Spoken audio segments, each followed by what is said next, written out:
Olá, pessoal. Hoje é quarta-feira, 8 de abril de 2026, e nosso querido amigo Michael Hudson está aqui conosco. Bem-vindo de volta, Michael. Estou feliz por estar de volta. Que dia!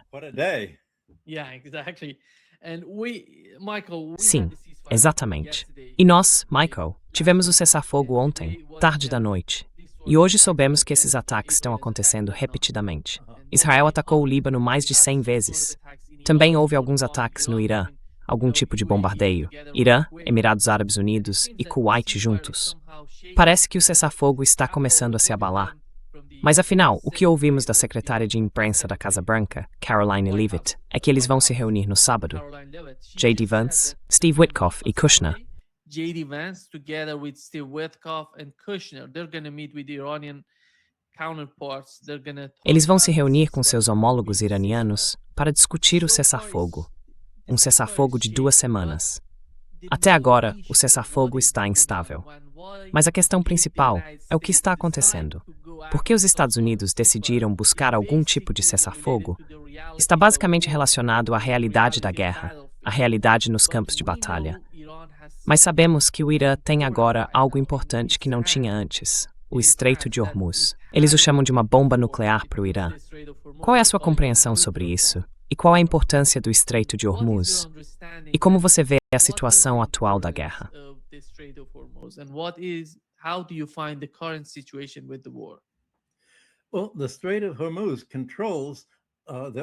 Bem, o Estreito de Hormuz controla o comércio de petróleo da OPEP, mas isso é apenas parte do quadro. Não vai importar tanto assim.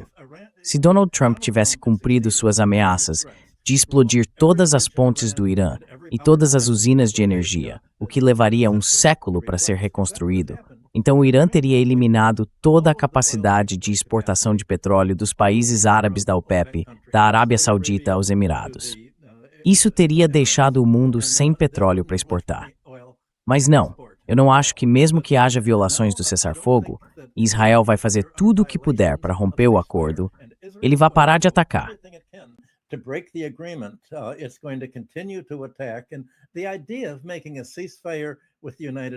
A ideia de fazer um cessar-fogo com os Estados Unidos é tão absurda quanto imaginar que a Rússia faria um cessar-fogo com a Ucrânia, enquanto deixasse que a Grã-Bretanha, a França, a Alemanha e a Estônia continuassem enviando mísseis contra a Rússia, porque é preciso que todas as partes estejam envolvidas. E Israel já disse, não fazemos parte disso, vamos continuar atirando. Bem, acho que provavelmente os iranianos só vão retaliar contra Israel por causa disso. Eles vão tentar fazer o que puderem para fornecer armas aos seus aliados que lutam no Líbano, armas para o Hezbollah e outros. Mas não acredito que haverá nenhum ataque grande e total como o que Trump vem ameaçando, pelo menos durante um intervalo de 2 semanas.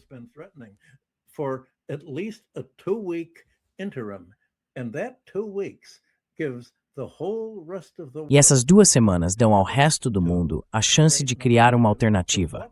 Porque se os combates recomeçarem, isso pode desencadear uma depressão mundial na escala da década de 1930.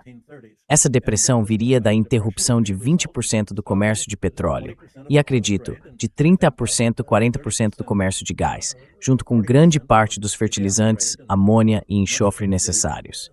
Tudo isso forçaria enormes paralisações industriais e o mundo inteiro seria ameaçado pelo caos. Bem, ameaçar com o caos tem sido a estratégia dos Estados Unidos o tempo todo. E agora, de repente, a ameaça de caos, a ferramenta usada para forçar outros países a seguir uma política para evitá-lo, está nas mãos do Irã.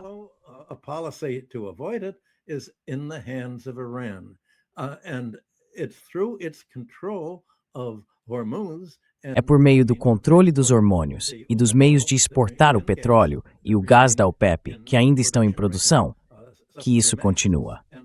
Então a questão é, o que outros países farão para apoiar o Irã em exercer pressão sobre os Estados Unidos e sobre Israel, a fim de evitar a retomada das hostilidades que resultariam em uma depressão crônica de 3 ou 4 anos e levariam a uma reestruturação completa do sistema econômico e financeiro mundial. Quero abordar como seria essa reestruturação, mas antes gostaria de falar sobre a estratégia geral, Porque há 50 anos o que está acontecendo hoje tinha uma lógica geral que já estava toda delineada.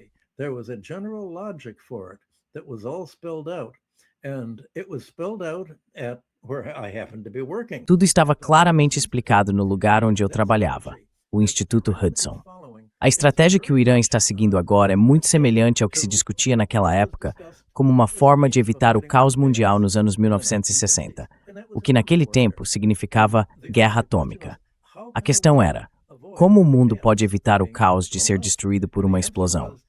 A resposta foi a doutrina da destruição mútua, MAD, destruição mútua assegurada. A ideia era que se apenas um país tivesse a bomba atômica, como os Estados Unidos em 1945, ele poderia ameaçar os outros com guerra nuclear. Mas o que acontece quando a Rússia soviética desenvolve a bomba e depois outros países começam a desenvolvê-la também? Other countries began developing atom bomb. The threat of atomic war was the single major... A ameaça de uma guerra atômica era a principal preocupação na política externa durante a década de 1960. Don Brennan, do Instituto Hudson, cunhou o termo destruição mútua assegurada, e Herman Kahn, no mesmo ano, 1962, escreveu um livro chamado Pensando o Impensável, explicando o conceito.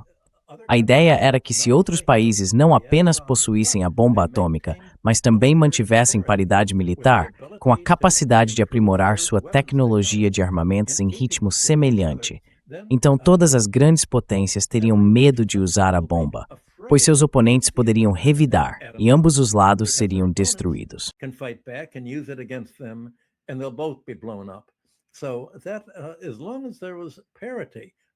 Enquanto havia paridade entre as potências nucleares, a guerra entre elas foi evitada.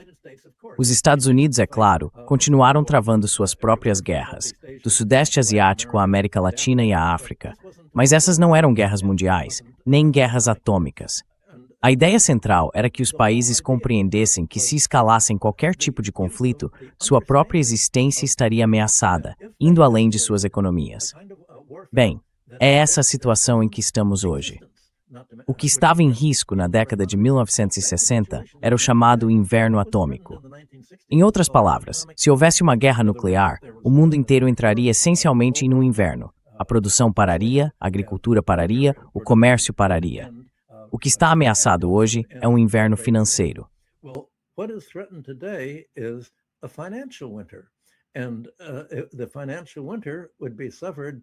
E o inverno financeiro seria sofrido pelos países importadores de petróleo, da Europa ao Japão e a Coreia no Extremo Oriente e pela maior parte do sul global, incluindo muitos países asiáticos.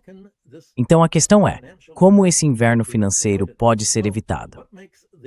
Bem, o que torna a situação entre o Irã e os Estados Unidos diferente do impasse militar entre os Estados Unidos e a Rússia na década de 1960 é que o Irã não pode dizer: se destruirmos a capacidade de produção de petróleo dos países árabes da OPEP, isso deixará os países importadores de petróleo em uma situação desesperadora.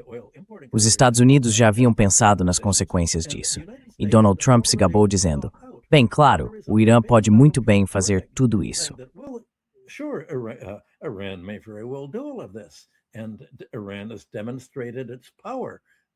E o Irã demonstrou seu poder militar, pelo menos o suficiente para eliminar a capacidade de seus vizinhos de produzir petróleo. Mas Donald Trump disse que, bem, os Estados Unidos são um país com excedente de petróleo e exportador de gás, graças a toda a tecnologia de fraturamento hidráulico que foi desenvolvida. E, se a destruição do comércio de petróleo da OPEP elevasse os preços mundiais do petróleo, isso seria uma bonança para as empresas americanas de petróleo e gás. Enquanto os Estados Unidos começassem a liberar suas reservas de petróleo para manter os preços baixos internamente, as companhias petrolíferas exportariam seu petróleo e gás a preços mundiais extremamente altos para a Europa Ocidental e o Japão. E, essencialmente, dariam aos Estados Unidos poder sobre seus aliados mais próximos.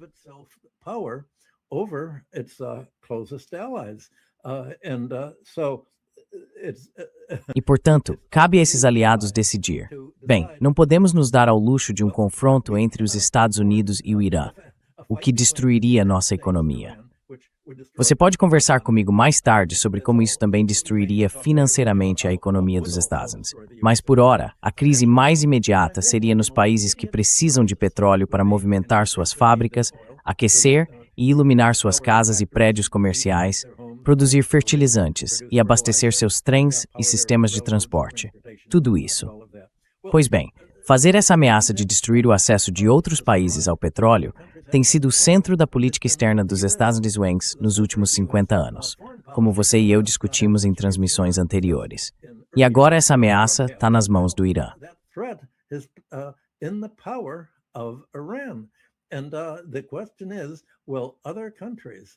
E a questão é, será que outros países, a Europa Ocidental e o leste asiático, perceberão que cabe a eles parar esta guerra? Porque se houver outro ataque ao Irã, e o Irã já demonstrou sua capacidade de eliminar o petróleo e o gás da OPEP, assim como já eliminou a capacidade de exportação de hélio do Catar, o resultado será uma guerra global. O que eles farão? Bem, acho que ontem, nas Nações Unidas, a votação patrocinada pelos Emirados Árabes Unidos foi para culpar o Irã por ter sido atacado, por ter o poder de retaliar contra o ataque israelense e americano, revidando. Isso foi chamado de agressão. Aparentemente, é agressão reagir a um ataque com a ameaça de ser aniquilado. Se você se defende militarmente, é você quem leva a culpa.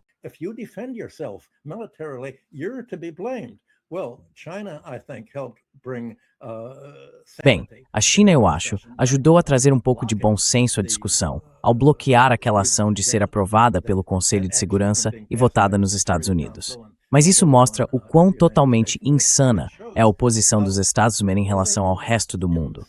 Os Estados Unidos e o Irã juntos estão ameaçando o mundo inteiro com um caos absoluto se houver uma guerra. O que os outros países vão fazer? Até agora, a Arábia Saudita, os Emirados, o Bahrein e outros disseram: por que o Irã está nos bombardeando? Nós não o bombardeamos. E a resposta do Irã é: bem, vocês estão permitindo que as bases americanas fiquem aí. Estão deixando aviões americanos sobrevoarem seu território. Não estão fazendo nada a respeito.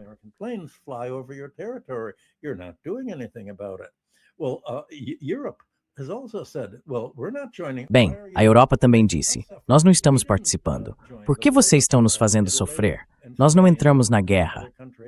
Veja a Itália, a Espanha e outros países, até mesmo a França, eles impediram os Estados Unidos de usar seus aeródromos e bases militares para que aviões decolassem e bombardeassem vocês. Por que estão nos culpando? Eles perguntam. Bem, o que deve ser culpado é a passividade deles, a inatividade, a recusa em fazer qualquer coisa para impedir o ataque americano ao Irã, que é basicamente um ataque a todas as regras da civilização, como já discutimos antes, as regras do direito internacional, as regras de guerra contra o bombardeio de civis, as regras contra o bombardeio de infraestrutura e serviços básicos.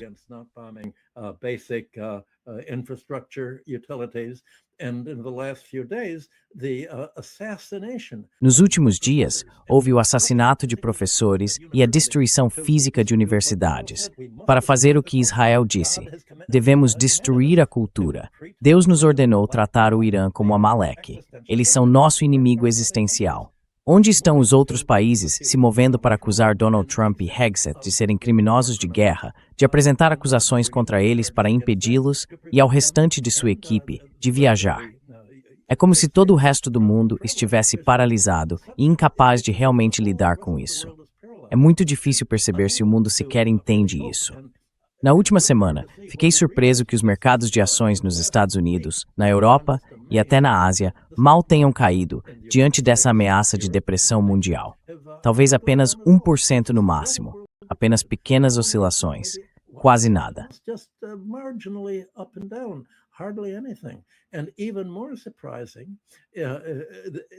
E ainda mais surpreendente tem sido o fato de que hoje, apesar de todo esse perigo de uma guerra nacional não ter sido descartado, o índice Dow Jones Industrial Average disparou mais de 1.000 pontos. Os mercados de ações no Japão e na Coreia, os mais vulneráveis a uma redução no fornecimento de petróleo e gás, se recuperaram em 3%, 4%, até 5%. Quero dizer, ganhos realmente impressionantes, não vindos de uma depressão que havia caído, mas como se, de alguma forma, tudo fosse ficar bem. A pergunta que imagino todos nós temos que fazer é: o mundo está simplesmente em um estado de negação. Será que ele não consegue pensar na perspectiva impensável de que a guerra realmente resultará em destruição mútua, destruição assegurada, entre o Irã e os países importadores de petróleo, para o que os Estados Unidos esperam ser em seu próprio benefício, para ficar com todas as vantagens? Como podem seguir adiante sem perceber isso? How can they proceed without realizing this?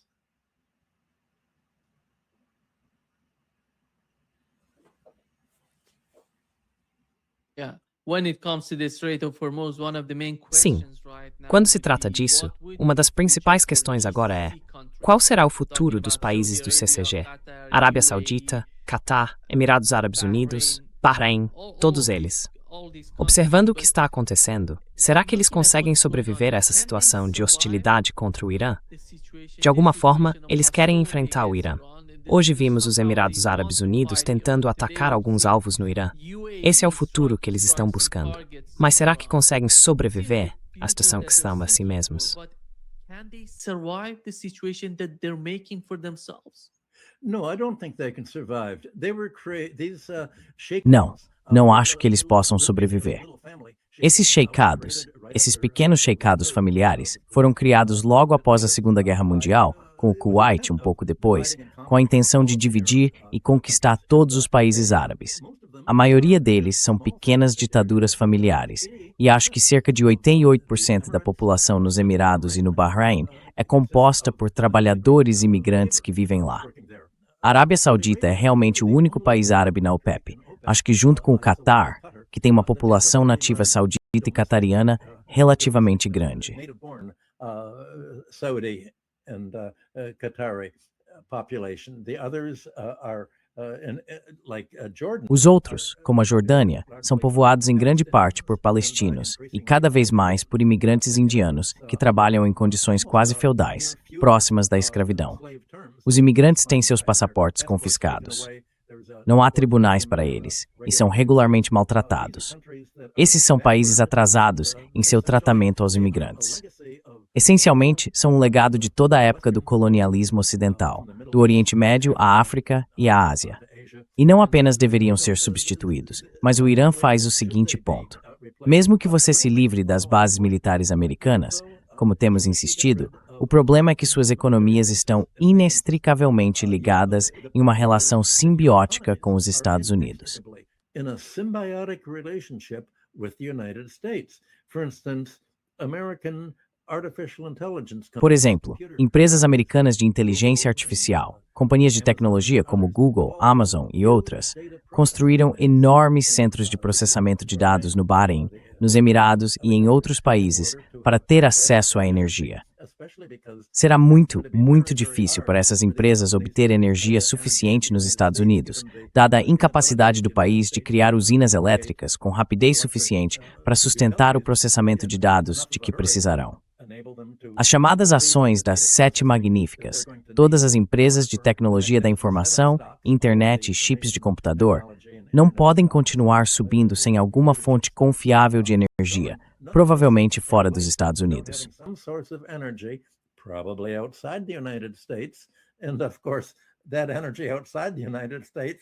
E claro, é exatamente essa energia fora dos Estados Unidos que está sendo ameaçada. É por isso que o Irã tem se concentrado em bombardear afiliados americanos nesses outros países árabes da OPEP. O argumento é que, para proteger sua própria segurança nacional, precisa romper as relações econômicas simbióticas entre os países da OPEP, da Arábia Saudita até os menores Emirados e pequenas ditaduras familiares. E não vejo como isso possa ser feito sem algum tipo de tomada de controle. O Irã costumava controlar os estreitos, e Omã fica bem do outro lado do Estreito de Hormuz, onde está localizado.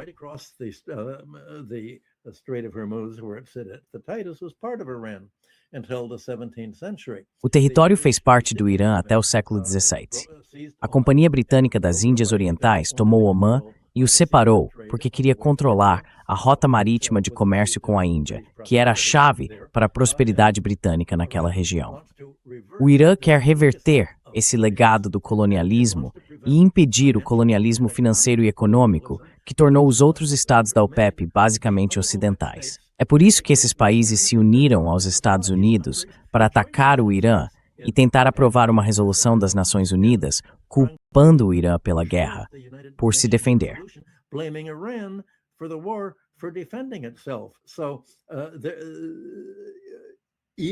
Então, mesmo que a guerra imediata com os Estados Unidos seja resolvida, isso vai levar ao que parece ser uma conquista iraniana do restante dos países do Golfo do Petróleo. E haverá algum tipo de reaproximação ou acordo. A Arábia Saudita tentou alcançar um mínimo de acordo com o Irã, mas seus próprios fundos nacionais de poupança e os fundos de suas famílias mais ricas estão todos investidos nos Estados Unidos. Em grande parte nas empresas de tecnologia da informação, que têm investido em seus próprios países da OPEP, pelos motivos que descrevi, as plantas de processamento de dados, e também porque acreditavam que ao investir nos Estados Unidos, isso lhes proporcionaria proteção militar.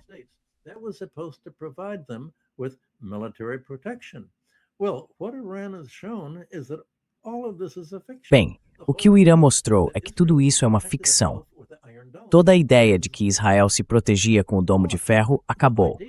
A ideia de que os Estados Unidos estão protegendo os países árabes da OPEP de ataques, invasões ou qualquer ameaça ao seu modo de agir foi destruída. Os Estados Unidos não são o protetor. São os Estados Unidos e sua tentativa de controlar o comércio mundial de petróleo. Agora que se apoderaram do petróleo da Venezuela, agora que conseguiram isolar o comércio de petróleo da Rússia, adquiriram a capacidade de criar caos em outros países que ficariam sujeitos às sanções petrolíferas se assim desejassem. Bem, você viu qual é a dinâmica básica. O que os Estados Unidos fizeram com seu ataque ao Irã levou o Irã a responder.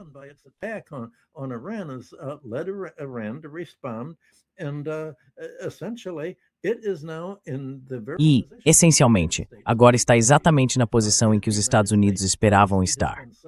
A política norte-americana tem sido tão autodestrutiva que produziu o efeito exatamente oposto ao pretendido.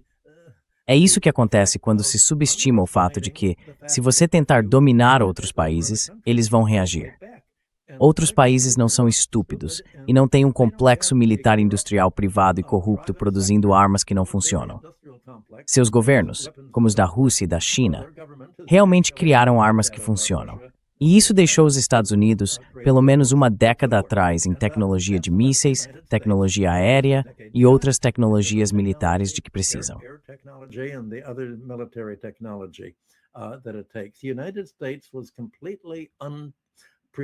Os Estados Unidos estavam completamente despreparados para realmente travar uma guerra com o Irã.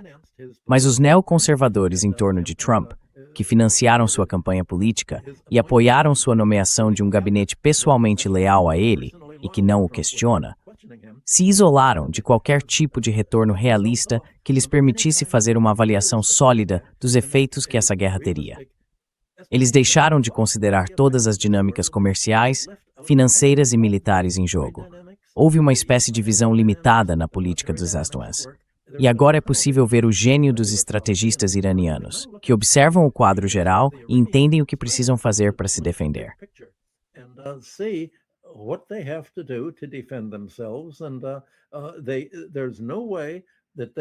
E não há como eles atacarem os Estados Unidos da mesma forma que conseguiram atacar Israel ou os países árabes da OPEP. Mas eles podem interromper o comércio de petróleo. Novamente, controlando o Estreito de Hormuz, ou simplesmente bombardeando Hormuz e destruindo a produção de petróleo e gás dos países da OPEP, eles podem usar essa ameaça contra o resto do mundo para mostrar que é melhor pressionar os Estados Unidos e isolá-los de qualquer ataque contra eles. Porque se estiverem prestes a ser destruídos, sua única defesa é destruir as economias da OPEP, e isso destruiria também as suas economias. Portanto, um ataque contra eles seria um ataque contra suas economias, causando uma depressão, um colapso econômico, colapso financeiro, desemprego e todas as consequências que ocorrem em uma grande depressão ou inverno financeiro.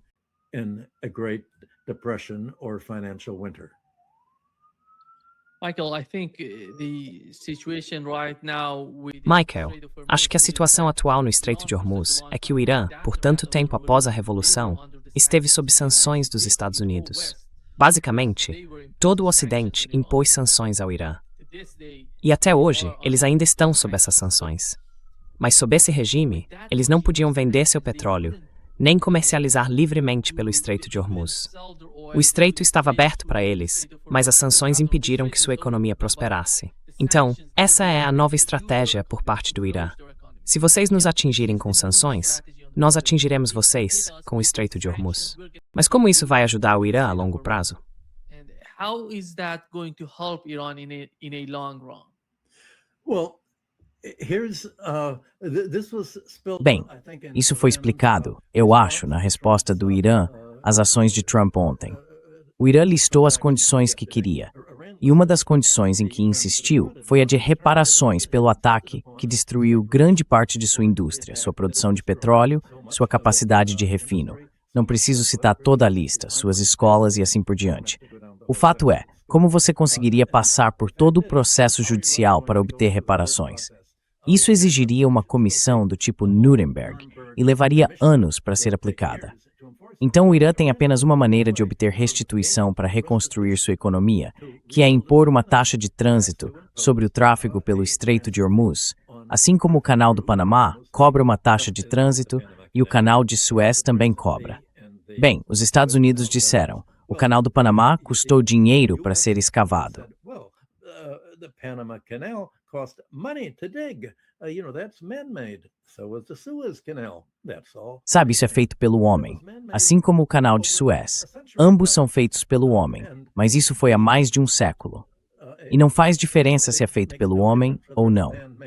Hoje não estamos reembolsando os investidores da Companhia do Canal do Panamá ou da Companhia do Canal de Suez. Esse é o legado do colonialismo. Foram os Estados Unidos que tomaram o Panamá e o separaram da Colômbia. Então o Irã pode dizer bem, como vocês dizem na América, posse é 9/10 da lei. O canal é nosso, aceite ou deixe.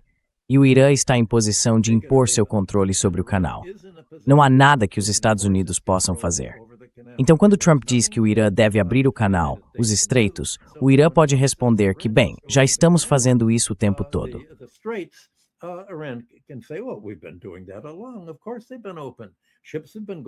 Claro, eles têm estado abertos. Os navios têm ido e voltado. Eles pagam os pedágios. Se você pagar o pedágio, nós deixamos você passar. A diferença é que até agora eles só têm deixado passar países amigos. Eles não queriam deixar passar os países que os estão atacando, ou seus inimigos, pelo estreito. Mas agora eles concordaram por 2 semanas em deixar todos os barcos passarem, para permitir que o comércio seja retomado, para que o mundo possa dizer, certo, veja o papão em que vocês estavam, mesmo que o mercado de ações tenha mostrado isso. Veja o pânico em que vocês estavam quando fecham o estreio.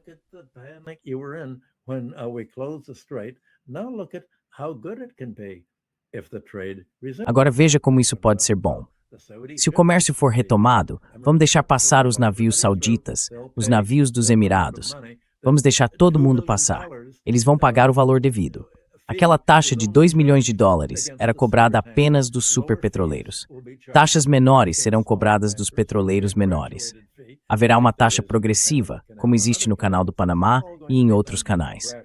Tudo isso será feito de forma racional, e os países e navios que entrarem e saírem do estreito terão que apresentar documentos. Quem são os proprietários, de onde vem o petróleo, para onde está indo, e aqui está o valor que vão pagar. E pelo que entendi, será em yuans chineses, porque o Irã não pode usar dólares, já que os Estados Unidos disseram, vamos confiscar cada dólar que vocês tiverem.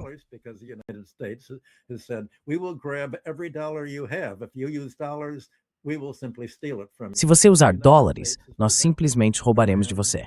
Então os Estados Unidos impediram o Irã, a Rússia e outros países de usarem dólares. É claro que eles estão usando a melhor moeda que conseguem encontrar, que é a moeda chinesa, na forma, pelo que entendo, de títulos chineses, que superaram o mercado de ações e o mercado de títulos dos Estados Unidos consideravelmente até agora, neste ano.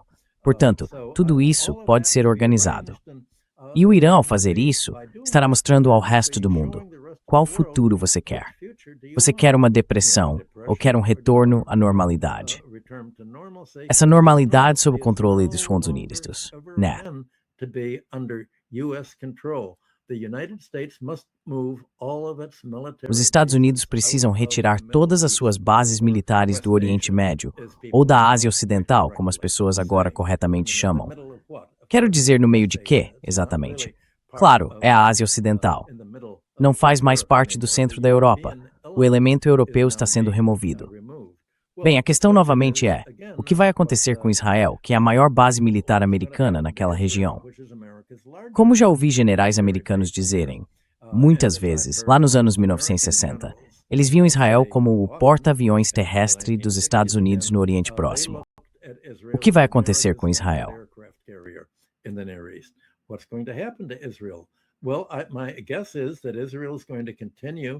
Bem, meu palpite é que Israel vai continuar causando confusão, não apenas se recusando a parar o genocídio no Líbano, mas também se recusando a parar de atacar o Irã.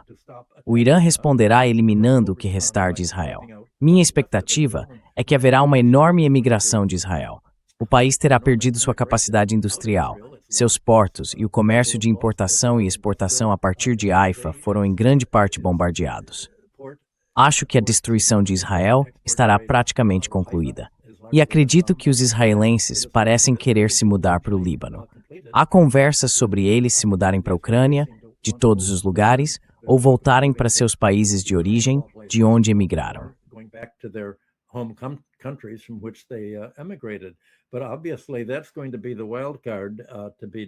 Mas, obviamente, esse será o fator imprevisível a ser decidido. E, novamente, o fato de que a política dos Estados Unidos gira em torno do pague para participar. Não sabemos o que os Estados Unidos farão a esse respeito. Esse é o fator imprevisível. Apenas países estrangeiros podem controlar os Estados Unidos. Ele não pode ser controlado internamente, dado o sistema político que o país possui e a decisão da Suprema Corte que permite a privatização das campanhas eleitorais de políticos, senadores, congressistas e todos os demais. Não existem leis contra suborno. Suborno essencialmente significa que o processo político foi privatizado e trata-se de um sistema de suborno, para resumir a história.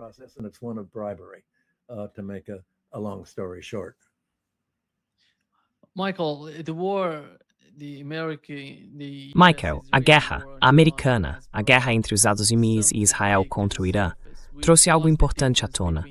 A diferença entre europeus e americanos, quando se trata do Oriente Médio.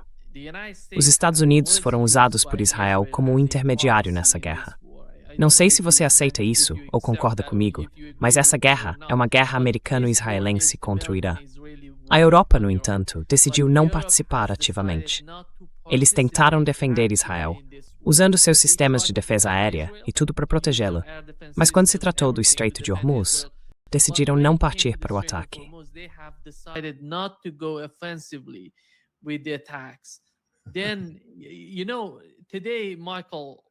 Então, veja hoje, Michael. Israel está violando o cessar-fogo ao atacar o Líbano. Eles atingiram 100 alvos no Líbano. Muitos foram destruídos e muitas pessoas morreram nesses ataques. Há poucos instantes, soubemos que o primeiro-ministro espanhol, Pedro Sánchez, disse que hoje Netanyahu lançou seu ataque mais severo contra o Líbano desde o início da ofensiva. Seu desprezo pela vida e pelo direito internacional é intolerável. É hora de falar com clareza. O Líbano deve ser incluído no cessar-fogo. Esse é Pedro Sánchez, o primeiro-ministro da Espanha, falando dessa forma. A comunidade internacional deve condenar essa nova violação do direito internacional.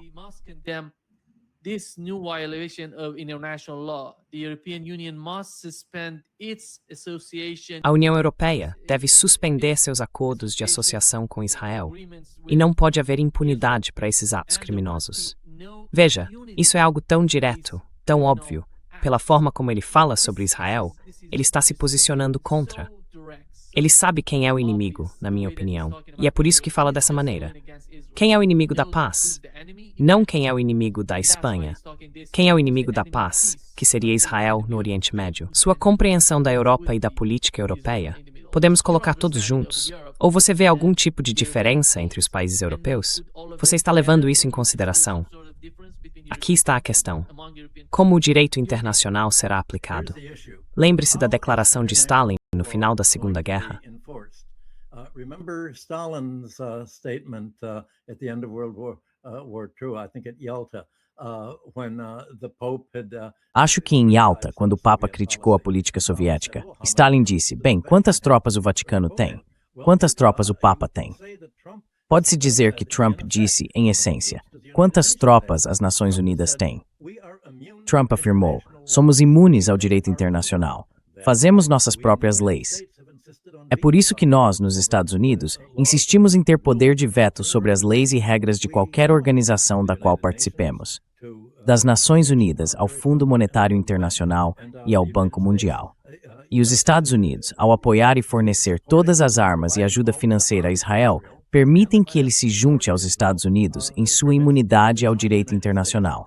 Trata-se Israel como um procurador dos Estados Unidos, e em muitos aspectos ele realmente é.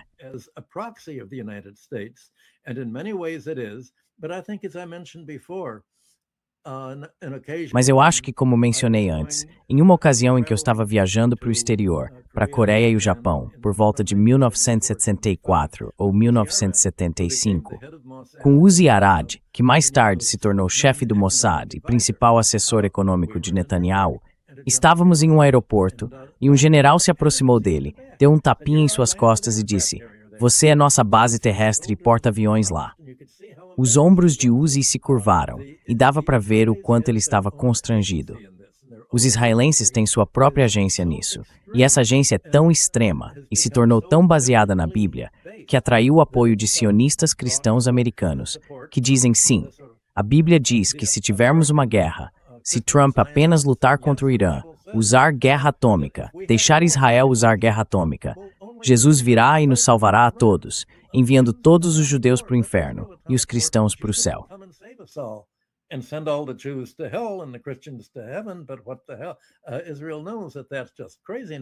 Mas que diabos? Israel sabe que isso é pura loucura. Mas o fato é que Israel se sente livre para agir por conta própria sempre que quiser, porque os Estados Unidos lhe deram liberdade para fazer o que quiser.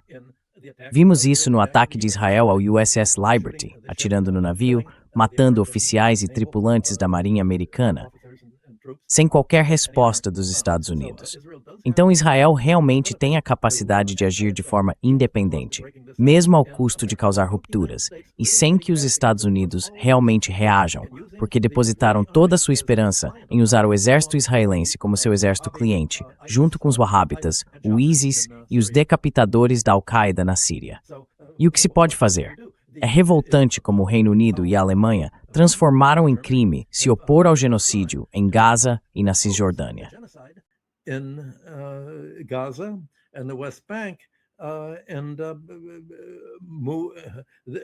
E a Suíça agiu contra o soldado Baud, que era um grande comentarista militar. A Europa se curvou completamente aos Estados Unidos, não apenas ao apoiar Israel, mas também ao alimentar o ódio racial contra os árabes. E no que diz respeito à Europa, todos os islâmicos são árabes, inclusive os iranianos. Esse é um defeito que só pode ser corrigido por uma eleição, mas não há eleições europeias no Reino Unido, na França ou na Alemanha pelos próximos anos. Parece que eles realmente são incapazes de fazer qualquer coisa enquanto continuarem sendo países clientes dependentes dos Estados Unidos, como se fossem suas colônias. Portanto, cabe mesmo aos países fora da Europa Ocidental adotar medidas de coerção contra os Estados Unidos.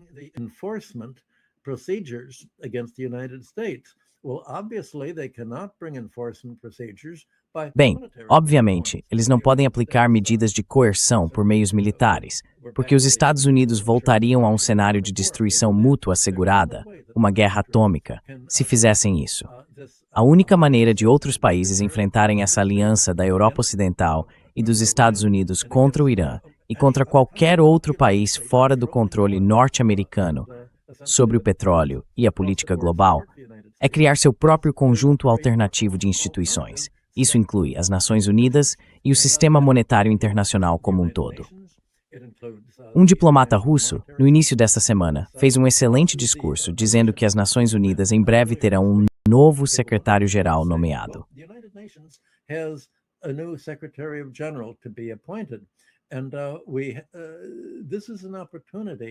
E esta é uma oportunidade de mudar toda a Organização das Nações Unidas, de remover a influência ocidental.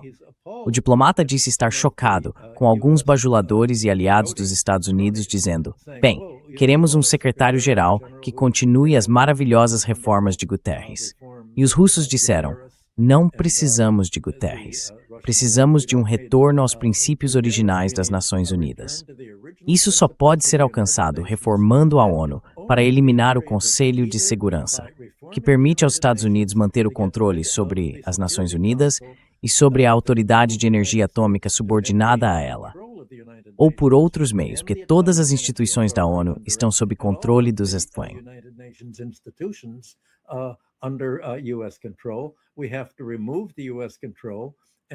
Precisamos remover o controle dos Estados Unidos.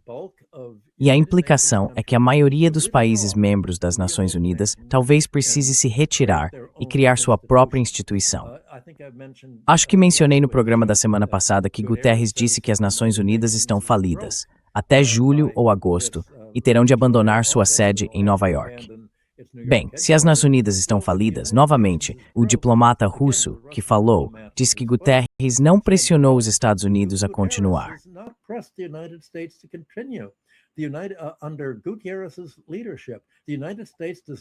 Sob a liderança de Guterres, os Estados Unidos conseguiram passar ano após ano sem pagar sua contribuição às Nações Unidas e às suas agências. É isso que as levou à falência. Assim, outros países podem dizer: bem, já que estamos financiando tudo de qualquer forma, vamos criar uma instituição que estamos financiando. E desta vez, vamos fazer mudanças. Vamos fazê-la realmente cumprir o que as Nações Unidas afirmaram que pretendiam fazer em sua carta original: garantir o primado do direito internacional e das regras de guerra, a autonomia, a autossuficiência e a soberania de todos os países como iguais. Mas desta vez, presumivelmente, eles vão lhe conceder alguma autorização para poder militar.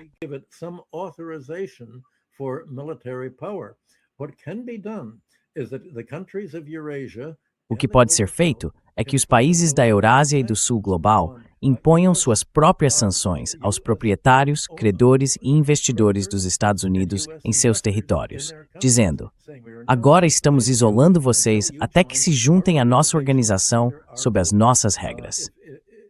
Enquanto vocês nos ameaçarem com o poder de controlar a economia internacional por meio da instrumentalização do comércio mundial de petróleo, da instrumentalização do comércio agrícola, da instrumentalização da política tarifária e da substituição do Estado de Direito pelas suas regras, nós faremos o que as comunidades faziam nos tempos arcaicos. Um transgressor da lei era exilado da comunidade. Havia cidades de refúgio. Tudo isso está na Bíblia, mas também era praticado em outros países. Um transgressor da lei precisava ser exilado da comunidade.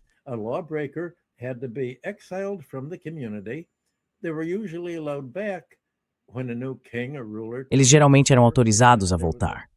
Quando um novo rei ou governante assumia o poder, havia um perdão geral, desde que concordassem em se comportar novamente. Bem, algo como exilar os Estados Unidos e a Europa Ocidental, até que concordassem com uma política que não ameaçasse o resto do mundo com guerra atômica, ataque militar ou o equivalente econômico de um inverno nuclear na forma de um inverno financeiro. Essa é a única maneira de outros países se protegerem. E até agora, como mencionei, eles têm pensado no impensável. Bem, o programa que Richard Wolff e eu temos feito com você vem discutindo isso há mais de um ano. O resto do mundo ainda não incorporou essas ideias à discussão dominante, ou mesmo à discussão acadêmica, para dizer o mínimo.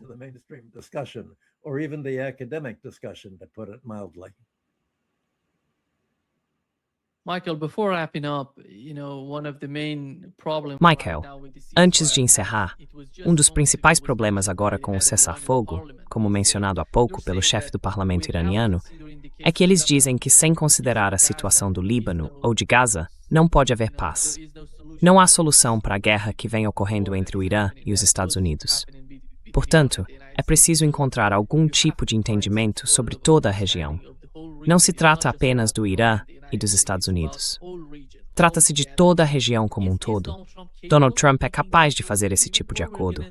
Ou estamos caminhando para algo parecido com o que tivemos com o Acordo de Minsk II? Você se lembra do Minsk II? Os garantes eram a Alemanha e a França, e a Rússia foi uma das signatárias desse acordo entre os russos étnicos do leste da Ucrânia e os ucranianos. Vamos ter o mesmo tipo de, digamos, acordo falso? Fake agreement? Well, the big question is what is the United States going to do? Bem, a grande questão é, o que os Estados Unidos vão fazer? Acho que o Irã calculou que parece improvável que Donald Trump renove sua ameaça de explodir todas as pontes e todas as usinas elétricas do Irã, de bombardeá-lo até a Idade das Trevas, só porque Israel diz, queremos matar todos os xiitas no Líbano. O Irã pensa, bem, podemos fazer o que quisermos, desde que apontemos que é Israel quem está violando os termos da trégua. E se os Estados Unidos não conseguem fazer cumprir isso, quem mais na região poderia?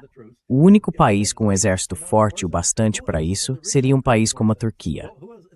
Então, qual é o papel da Turquia nisso? Qual é o papel da Índia? São países poderosos na região, mas têm tentado jogar dos dois lados ao mesmo tempo. They've been trying to play both sides at once. Turkey's trying to be part of NATO. A Turquia está tentando fazer parte da OTAN e também do BRICS. O mesmo acontece com a Índia, onde Modi acabou de voltar de Israel, fazendo tudo, menos se converter ao judaísmo em seu elogio ao país. Então, não acho que eles possam realmente ser confiáveis como mediadores honestos. E a China e a Rússia estão muito distantes. A Rússia certamente seria uma escolha lógica, mas isso deixaria espaço para os Estados Unidos dizerem, bem, se vocês simplesmente traírem o Irã, deixaremos que façam o que quiserem com a Ucrânia. Ao que a Rússia responderia, bem, faremos o que quisermos com a Ucrânia de qualquer forma. Então os Estados Unidos poderiam dizer, bem, vocês podem fazer o que quiserem com a Europa. E a Rússia poderia responder, faremos o que quisermos com a Europa de qualquer forma. O que Putin faria? Não sabemos. Mas como encontrar um fiador?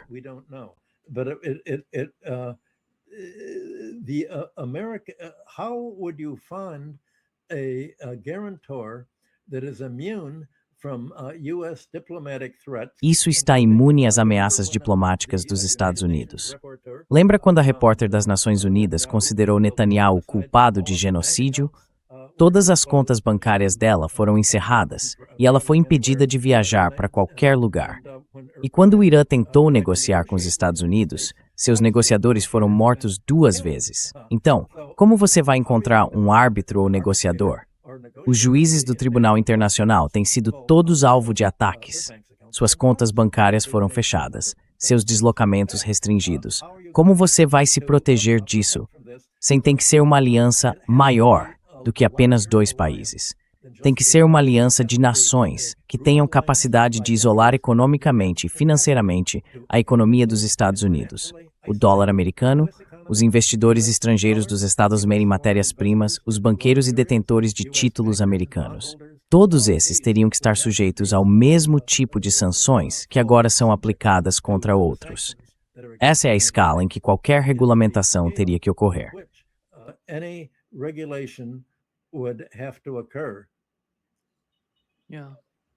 Sim. Obrigado, Michael. Você vai conseguir snap e talk hoje. E leve sempre.